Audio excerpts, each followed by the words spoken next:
ሰላም ጤና ይስጥልን ክቡራን የዩቲዩብ ቤተሰቦች፣ የሰዓቱን አጫጭር መረጃዎች እየቀርብ ያለው እስከ ፍጻሜው አብራችሁን ቆዩ።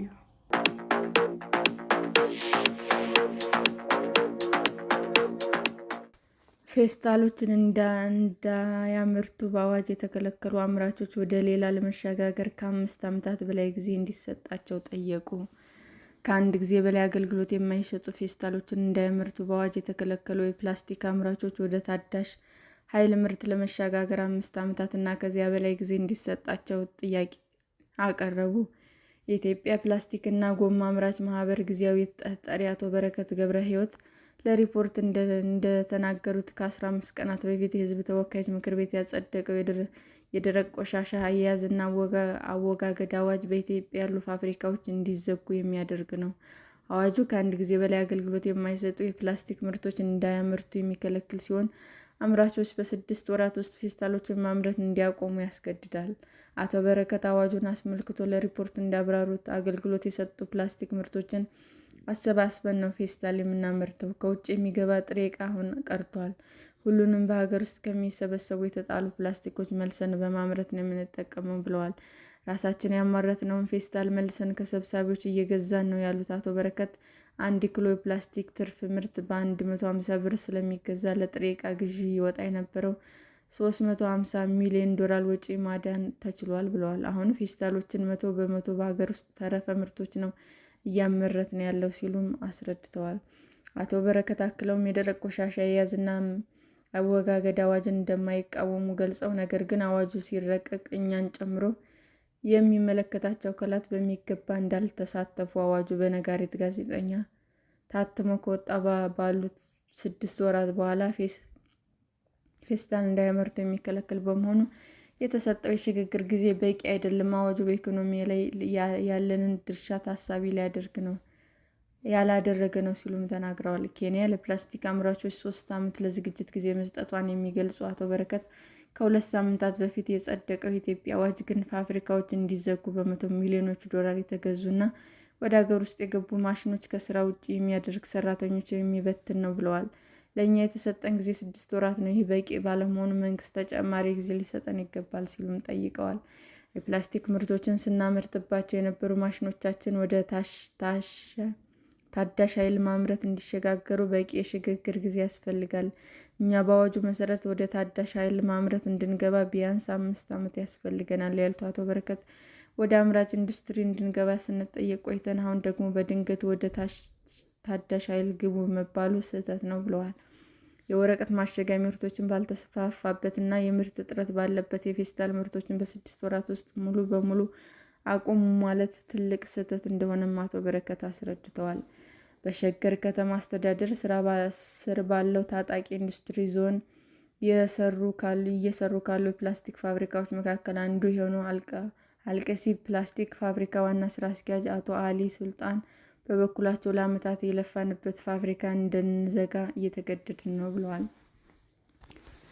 ከ110 በላይ ቋሚ ሰራተኞች ቀጥሬ እየሰራሁ ነው የሚሉት ዋና ስራ አስኪያጁ፣ ፌስታል ማምረት አያስፈልግም መባሉ በአንድ ቀን ወደ ኪሳራ የሚከት ለዓመታት የለፋንባቸው ባለሙያዎቻችንን እንድንበትን የሚያደርግ ነው ብለዋል። አዋጁ ባለፋብሪካዎች እና ሰራተኞች እንዳስጨነቀ ገልጸዋል። አዋጁ በፍጥነት በጥድፊያ ነው እንዲጸድቅ የተደረገው ይቆያል ብለው አሁን ማሽኖችን ከውጭ ሀገሮች በማስገባት ላይ ያሉ ባለሀብቶች እንዳሉ አውቀዋል የሚሉት አቶ አሊ፣ በዚህ ፍጥነት ወደ ታዳሽ ኃይል ምርት መግባት አንችልም፣ ተጨማሪም ገንዘብ ያስፈልጋል። ለስራችን ማስፋፊያ ከባንኮች ተበድረን ነው ስንሰራ የነበረው። ወደ ታዳሽ ምርት ለመሸጋገር ከ5 እስከ 8 ዓመት ይወስድብናል ብለዋል። ማሽኖች በቀላሉ ወደ ተረፈ ምርት ማሸጋገር የሚቻል አይደለም።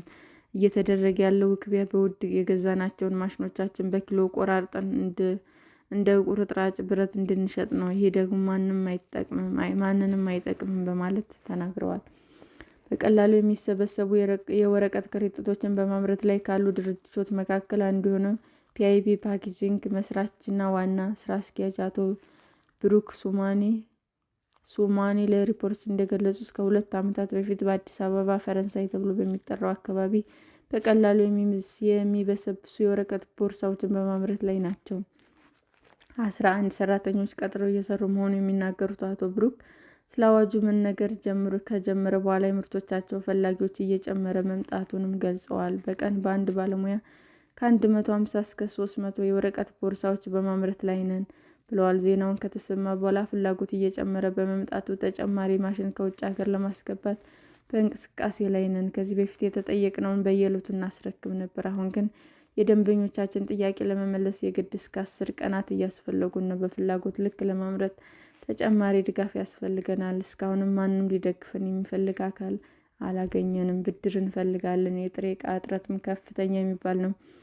ጥራት ያላቸው የወረቀት ምርቶች የሉንም። ሕዝቡም ስለ ወረቀት ከረጢቶች ያለው ግንዛቤ አነስተኛ ነው በማለት አስረድተዋል።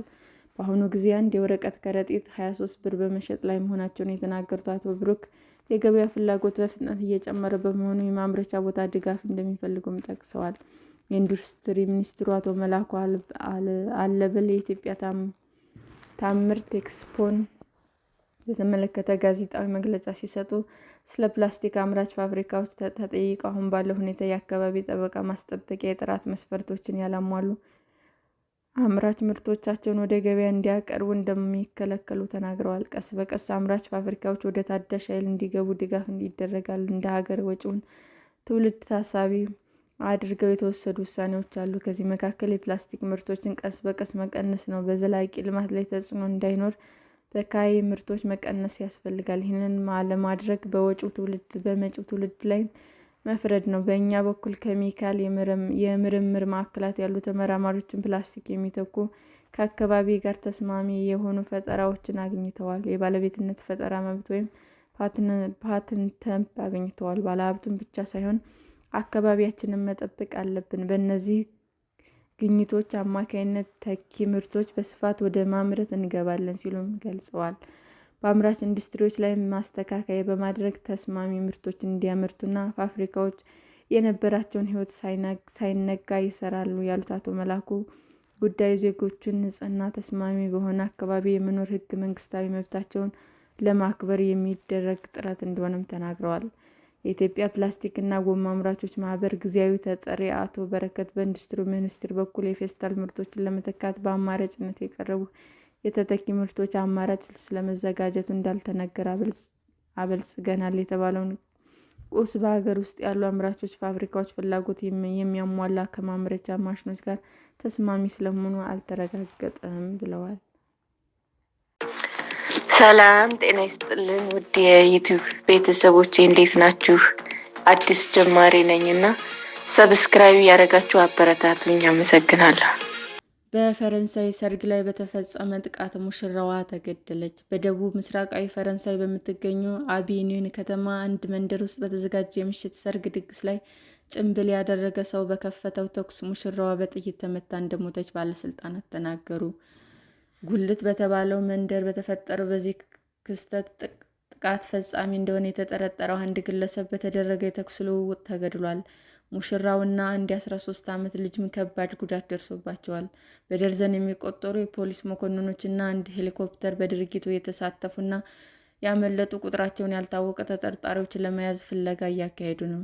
እንደ የፈረንሳይ መገናኛ ብዙኃን ዘገባ ከሆነ ጥቃቱ ከአደንዛዥ ዕፅ ጋር የተያያዘ የበቀል እርምጃ ሊሆን ይችላል። ባለስልጣናቱ በግድያና በግድያ ሙከራ ወንጀሎች ምርመራ ጀምረዋል።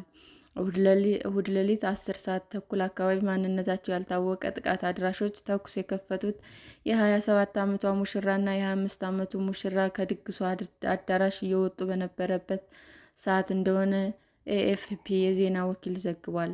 መረጃዎች እንደሚያመለክቱት ከተጠርጣሪዎች አንዱ በሙሽሮቹ መኪና ተገጭቷል። የአቢኒን አቃቤ ሕግ ፍሎረንስ ጌልተር የገለጹት ከነተጠርጣሪው በተኩስ ልውውጥ ወቅት እንደተመታ ነው። በተሽከርካሪ ከመጡ በኋላ በሕይወት የተረፉት ጥቃት ፈጻሚዎቹ ከተኩስ በኋላ በአካባቢው የሸሹት በእግር እንደሆነ አቃቤ ሕግ ተናግሯል። ጥቃቱ በተፈጸመበት ሰዓት በአዳራሹ ውስጥ 28 ሰዎች እንደነበሩ ፖሊስ ገልጿል። አንዲት ግለሰብ አነስተኛ ጉዳት ደርሶባታል። ከንቲባ ዲዲዮር ፒሬሎ እንደተናገሩት መጋቢት ላይ አዳራሹ ለሰርግ የተያዘው በአካባቢው ነዋሪ ባልሆኑ ሰዎች ነው። ተበሳጭቻለሁ ያሉት ከንቲባው ከተማዋ ቅርብ ነበርን፣ የት እንደሆነ መናገር አልችልም፣ ነገር ግን ከዚህ ቀደም እንደዚህ አይነት ነገር ተመልክተናል ሲሉ ተደምጠዋል። በአካባቢው የሚገኝና 50 ዓመት ያስቆጠረ ሬስቶራንት ባለቤት የተፈጸመው ጥቃት 1000 ገደማ ነዋሪዎች ለያዘው መንደር መጥፎ ስም ያሰጠዋል ብለዋል። ዝርዝር መረጃ ባይሰጡም የመጨረሻው ትልቅ የሚባል ክስተት በመንደሩ ተፈጥረው ከ125 ዓመታት በፊት ነበር ሲሉ መናገራቸውን ኤኤፍፒ ዘግቧል።